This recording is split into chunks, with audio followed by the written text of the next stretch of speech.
Hey, welcome back. In this video, we will be discussing about the none keyword in Python. So here is the definition and the usage for the none keyword.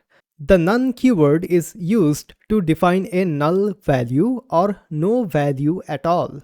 In case if you have written some of the JavaScript, there is a null value there as well.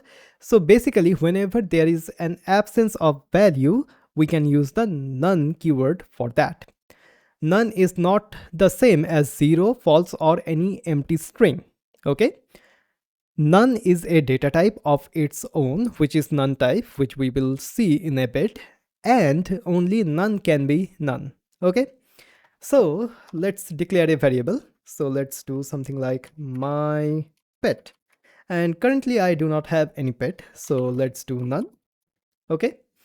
And here, if I just print my pet, okay, hit save. Now, if I just run the program, as you can see, we are getting none. Okay, so I do not have any pet. All right. Now, if I just print the type of my pet,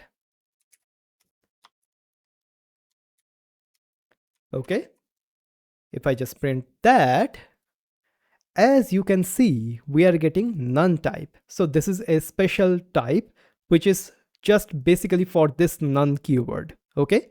So whenever there is an absence of value, we can use the none keyword for that inside of Python. And the none keyword has a special type, which is the none type. So now you might be thinking like, hey, what are the usage for the none keyword? Okay. For example, you are getting some data from an API. Okay.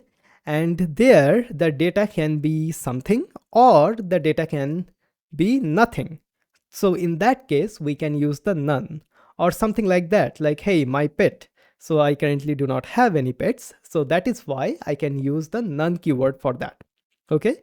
So I know this is a little bit abstract, the none keyword inside of Python, but when we will be writing more code, it will become a much easier to understand. Okay.